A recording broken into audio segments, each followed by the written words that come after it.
¿Qué tal? Buenos días. Valgan verdades, la realidad pinta color hormiga porque desgraciadamente el otorgamiento, el voto de confianza al gabinete Vázquez no resuelve los problemas sociales bastante álgidos en estos momentos en nuestro país. La instalación de mesas de diálogo en ciertos conflictos no resuelve la problemática porque la gente lo que demanda son atenciones urgentes en el tema de negociaciones, en el tema de compensaciones, remediación ambiental, como también la atención en servicios básicos esenciales que desgraciadamente el ministro Eduardo González Toro de Energía y Minas hace unos días, en un video difundido, terminó echándole toda la culpa a la empresa minera Antamina. Y eso tuvo que ser rectificado en una reunión posterior en la cual participó el propio ministro, ya con Antamina, para que puedan finalmente fumar la pipa de la paz. Y de esa forma intentar entender a la población que durante muchos años está protestando, no solamente en el sur peruano, también en la Amazonía, también en la región Loreto, en Amazonas y en otras partes del país donde hay un generalizado descontento social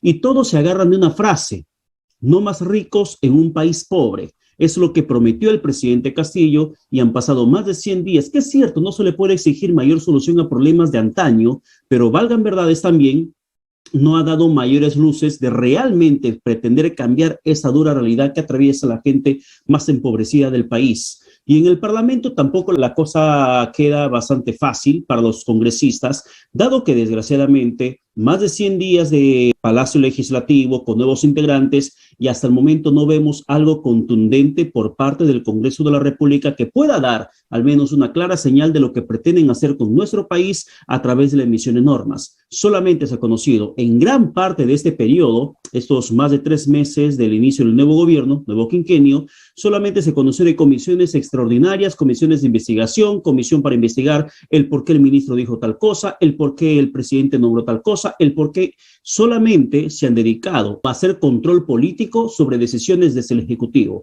Pero en materia legislativa hay poquísima, casi nula productividad a lo largo de esos tiempos, a excepción de la ley Guzmán, esta norma que aprobaron en tiempo récord para que cualquier sentenciado a terrorismo muera tras las rejas, inmediatamente sea incinerado, sea cremado. Más allá de eso, no se conoció algo que se pueda recordar como un logro parlamentario de esos 100 días para decir al menos que el Congreso sí está trabajando y el legislativo lamentablemente no lo está haciendo.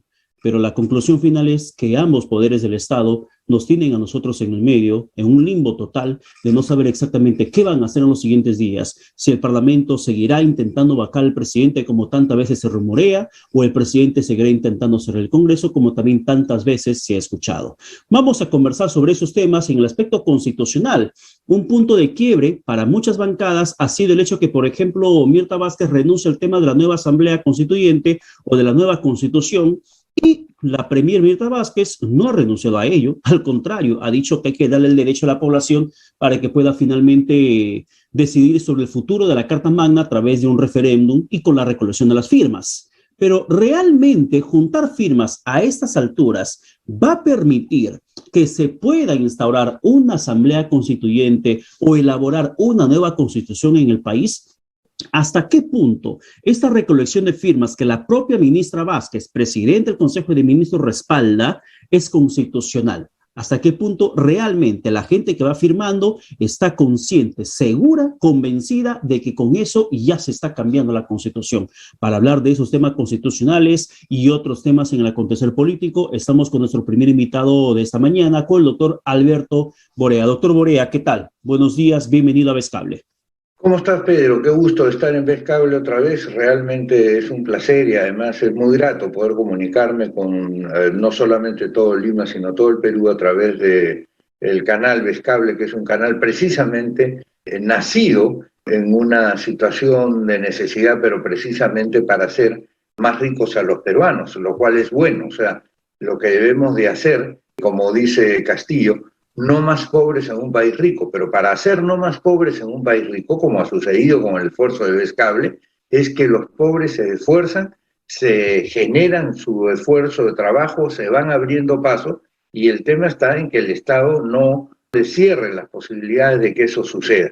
Y precisamente Vezcable es una demostración de cómo en el Perú puede generarse y puede plasmarse la posibilidad de una riqueza informativa, por ejemplo, a pesar de las dificultades. O sea, los peruanos no es que seamos más los peruanos lo que no tenemos que tener es un diseño que conduzca a la pobreza, un diseño en el cual la finalidad, como es el caso de Venezuela o como es el caso de Nicaragua o como es el caso de Cuba, sea la miseria de todos los peruanos, sino al contrario, pensarnos en grande. Y eso es lo que no sabe hacer ni Castillo ni lo que lo están acompañando.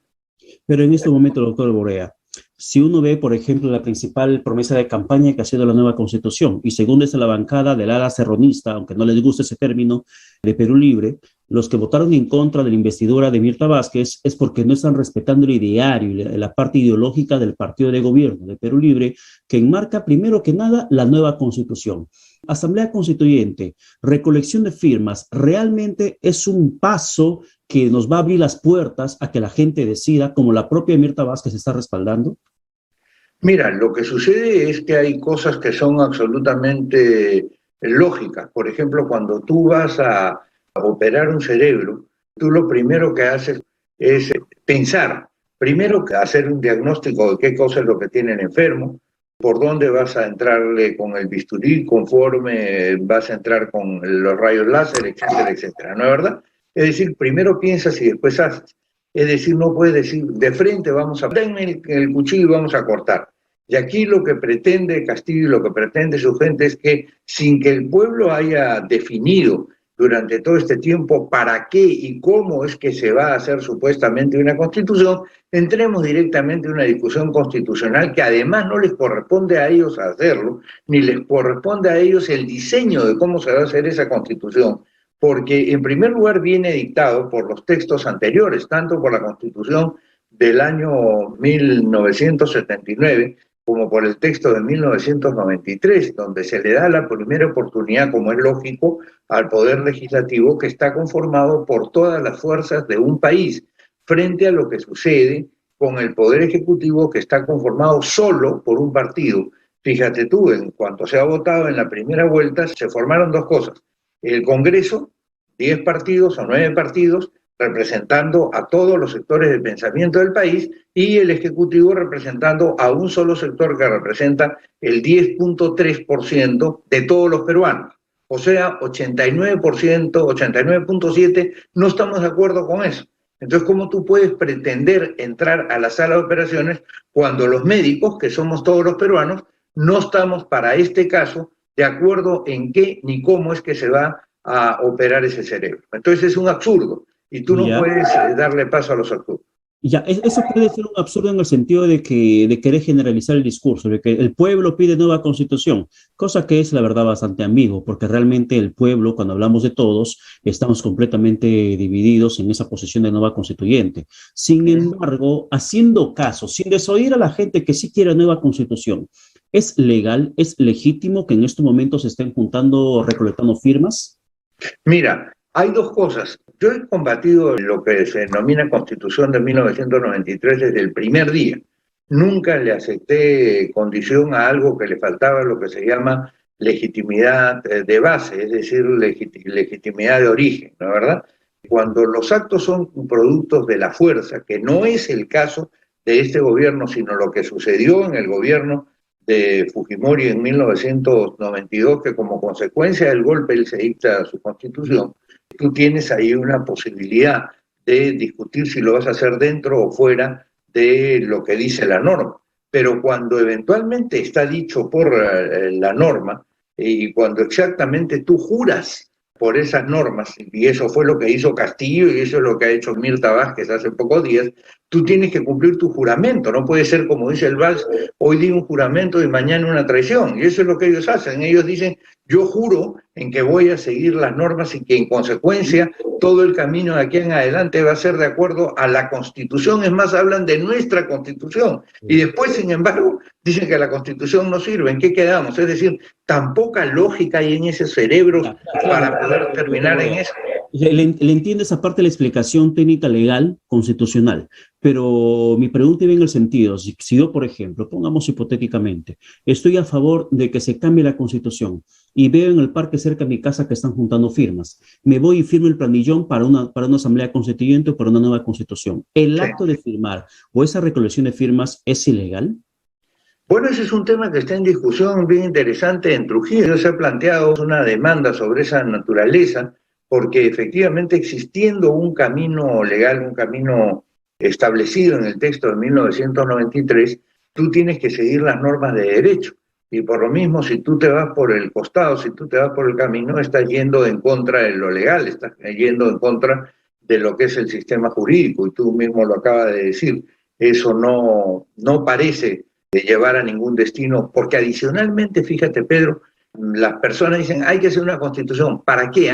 A ver, que nos digan, ¿para qué? Porque queremos un país comunista, porque queremos ser iguales que Venezuela y en consecuencia queremos tener las mismas instituciones que Venezuela y que el presidente del Perú tenga los mismos poderes de Maduro, en consecuencia pueda ordenarle a las Fuerzas Armadas o a las Fuerzas del Orden o al pelotón de apoyo a la policía que agarren a palazos y a patadas a los ciudadanos que discrepan, porque eso es lo que pasa en esos países. Entonces, que nos digan que eso quieren y entonces nosotros pensaremos si efectivamente ese resultado es el que queremos. Y Claro, ahí sí, pero mira, el problema parte, a ver, entrando ya un poco al terreno de lo político, enmarcado en el tema constitucional, entre lo político, porque también es un gran político.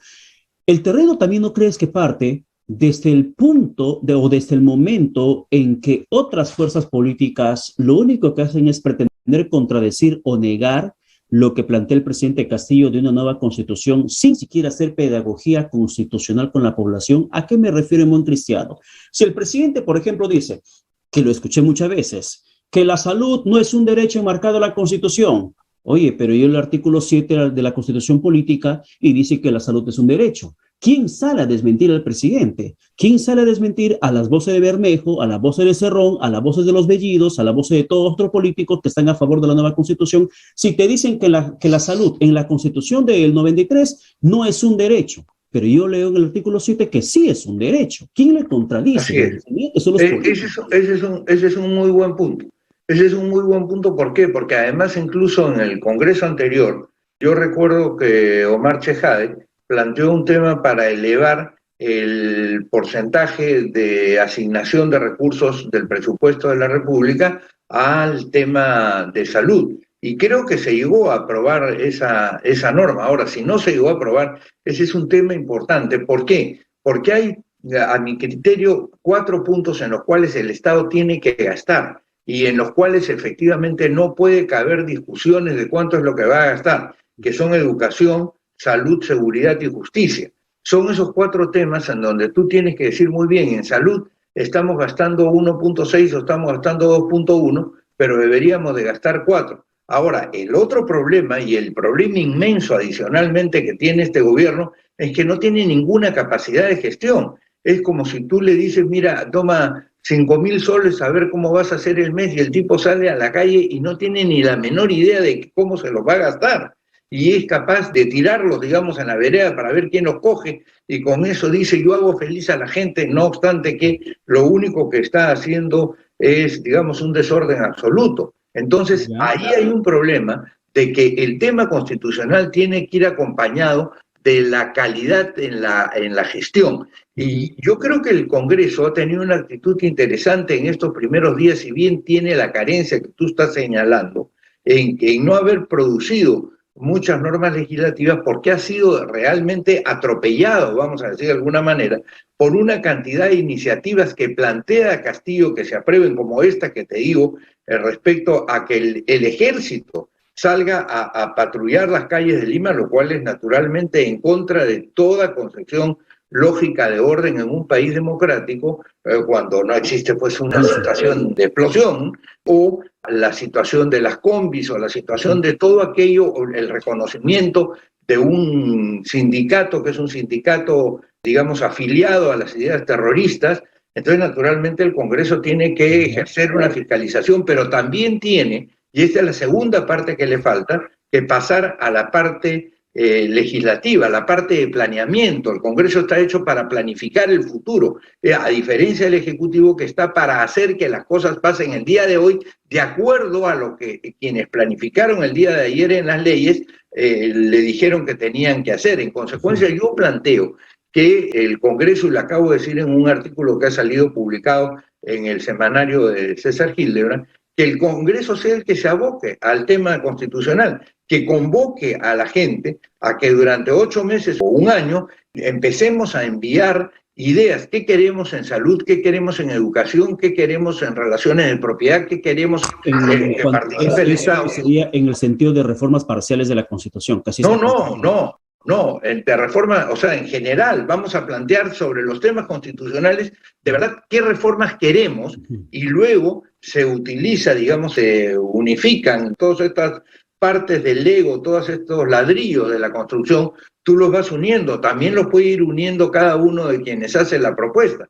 Y entonces tú tienes durante un tiempo, momento para pensar, y luego ya tienes momento para elaborar la Constitución, pero ya tienes lo que se llama momento constituyente. En este instante en el cual hay un pleito permanente entre unos y otros, ¿cómo tú vas a tener el espacio para ponerte de acuerdo? Cuando dos personas se están trompeando, no tienes la posibilidad de ponerse de acuerdo. Tú tienes la posibilidad. Doctor Lorea, ese es el detalle, que lamentablemente lo que usted dice políticamente puede funcionar cuando hay la voluntad necesaria, pero si tenemos a un parlamento que casi en su plenitud se encuentra opuesta a la posibilidad de una reforma de la Constitución política, lo que vas a encontrar son discursos que solamente ven el sentido de lo subjetivo o del adjetivo, del terrorismo, del comunismo, y eso termina desoyendo a la gente que sí está esperando nuevos cambios por la situación de abandono en la cual se encuentra en estos momentos. Pero sí, si el Parlamento podría abocarse a eso, ¿de qué se requiere entonces para que se pueda ver una luz al final del túnel? De que se debate un tema de reforma constitucional. ¿Quién tendría que liderar esto en el Parlamento? Bueno, nosotros hemos planteado en este artículo que te pido que lo leas, que lo haga precisamente la presidenta de la Comisión de Constitución y el Congreso mismo, que abran un espacio, que abran lo que se denomina un momento constituyente, y que tengan una actitud constituyente. No hay que tenerle miedo a la discusión de las normas, porque las normas no son eternas. Hermann Heller, que era un gran tratadista de derecho constitucional y de teoría del Estado de principios del siglo XX, decía que el derecho es una ciencia de la cultura, y como toda ciencia de la cultura está sujeta a una evolución, y en consecuencia también en las constituciones están sujetas a una evolución, pero no a una involución, no a un retroceso. Porque para que haya constitución, como dicen N autores, te puedo citar a Friedrich, a Lowenstein, a cualquiera, que dice, para que haya constitución en un país tiene que haber verdaderamente control de poder. Y lo que quiere Castillo es que no haya control de poder. Tan no quiere que haya control de poder que descabeza las Fuerzas Armadas eventualmente y pone a gente que es afín a él y no a la que le corresponde de acuerdo al escalafón, además auxiliado por un sujeto que no tiene ninguna preparación en materia de defensa como es el ministro de Defensa.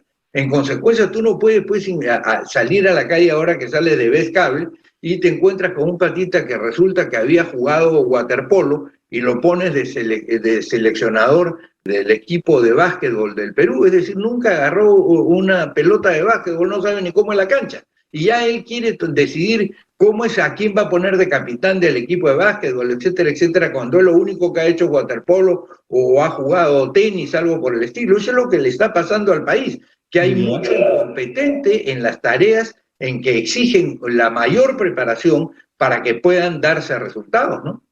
Pero esa situación que, por ejemplo, ha defendido el ministro de Defensa, Walter Ayala, de que los militares estén en la calle y que está enmarcado en la Constitución, de que no hay nada ilegal, nada irregular, ¿esto es cierto?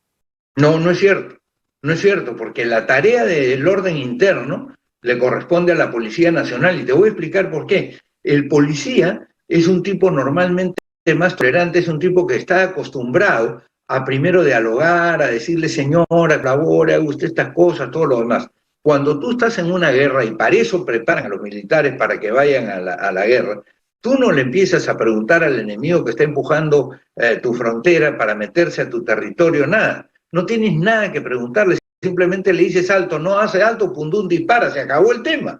Es decir, esa es la diferencia que existe entre una formación militar y una formación policial llevada al extremo. Te estoy llevando esto a la simplificación porque eventualmente de ahí nace toda una concepción diferente. De lo que se trata en la policía es de ordenar un territorio que está ocupado por los conciudadanos y en consecuencia en torno al centro de poder del país. Lo que hacen los militares es tratar de desocupar, déjame que termine, tratar de desocupar del territorio de tu estado a gente que no es de tu ciudadanía y que más bien lo que quiere es ocupar tu país, más allá del suyo, que ocupen el suyo, quieren meterse al tuyo. Entonces son dos formaciones diferentes. Y eso está establecido en el texto tanto de 1979 como en el texto de 1993. Ayala no sabe ni de lo que habla. Esa es la verdad. Ya, doctor, a ver, le voy entendiendo un poco en el tema legal, pero vayamos también al tema de fondo. En el fondo la gente quiere más seguridad, la gente quiere más protección en las calles y la gente, hay muchos que aplauden, por ejemplo, la presencia de las Fuerzas Armadas en la vía pública porque consideran que así habrá una mayor percepción de seguridad, porque los criminales delincuentes van a escaparse cuando ven a un hombre uniformado con una AKM en la vía pública. Y así se va a evitar que, por ejemplo, sigan asaltando, no sigan robando, no sigan matando por un celular. Esa es la percepción, ese es el tema de fondo. Si la salida de los militares a las calles, a custodiar instituciones públicas importantes, las carreteras, como dispone esa resolución suprema, no es constitucional, entonces, ¿cuál sería la salida para poder complementar la labor policial con la militar, sin escapar de la pretensión del gobierno? Mira, en la historia del Perú y hasta hace muy poco, hasta el primer gobierno de Alan García, existían en la policía tres subinstituciones, vamos a decir de alguna manera, ¿no? La policía de investigaciones, que era la encargada de hacer inteligencia y de analizar qué era lo que estaba pasando en el país, la Guardia Civil, que era la encargada de hacer el orden, de evitar precisamente los asaltos y todas esas cosas que tú estás señalando, y la Guardia Republicana, que era la encargada de custodiar las instituciones de la nación, es decir, los edificios de la nación, las torres de alta tensión. Cuando vino García en su primer gobierno, siempre consideré que había sido el peor de la historia democrática del Perú. Bueno, ahora en 3 meses ya lo está pasando absolutamente, es decir, García está llegando ya segundo, porque primero está Castillo, ¿no es verdad? No tiene ningún resultado.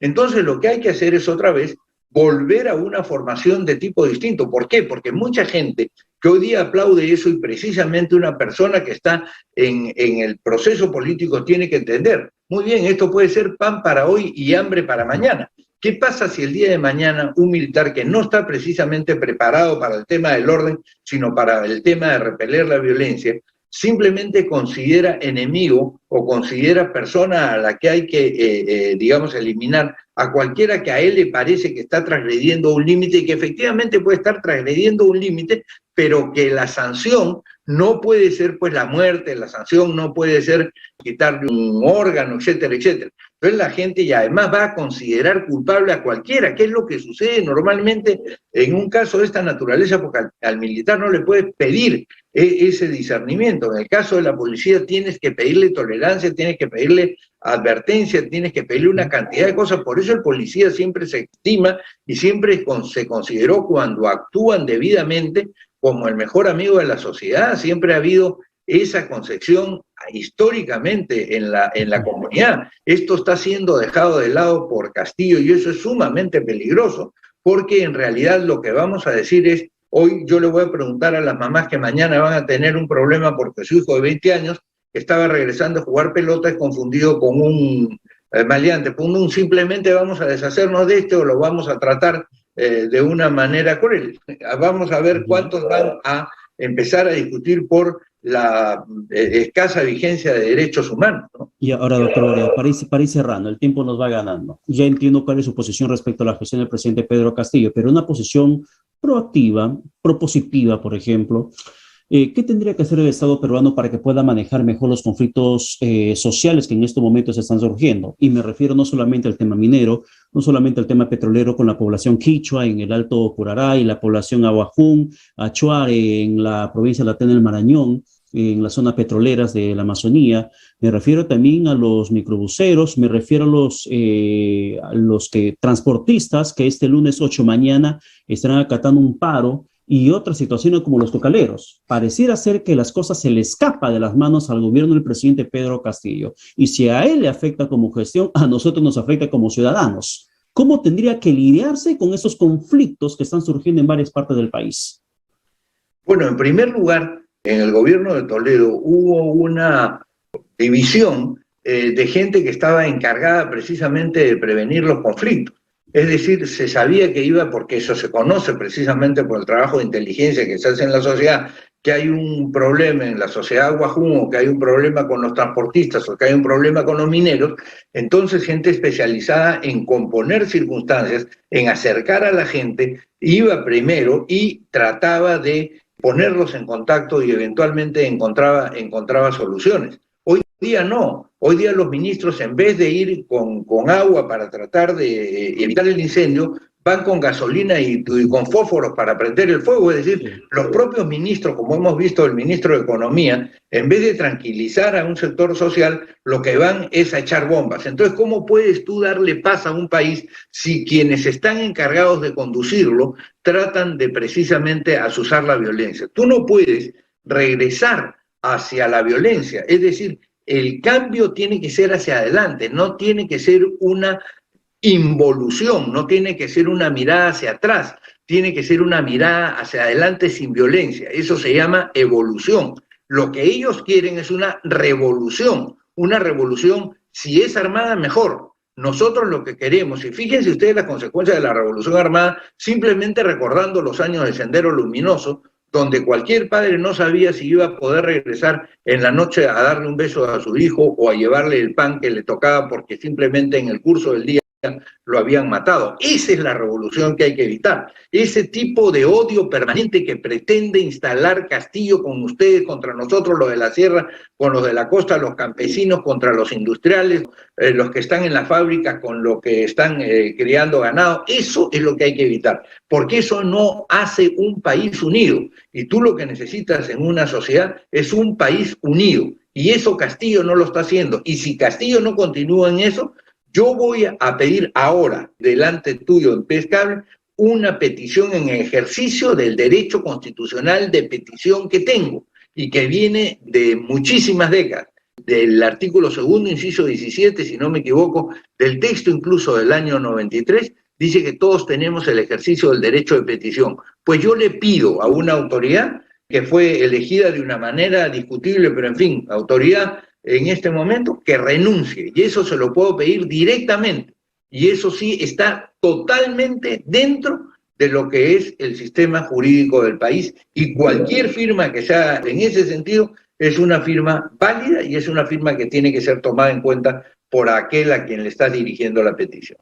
Y valgan verdades, el término de pedir al presidente que renuncie se va haciendo también generalizado porque consideran que la situación en este país está bastante mal y que solamente su salida podría, en el mejor de los casos, apaciguar las aguas bastante bravas que tenemos los peruanos en estos momentos. Doctor Borea, muchas gracias por la conversación. Que tenga buen domingo. Gracias, Pedro, y saludos a todos los televidentes de Pescable. Bien, muchísimas gracias. Ha sido el doctor Alberto Borea conversando con nosotros en estos momentos aquí en Pescable Televisión.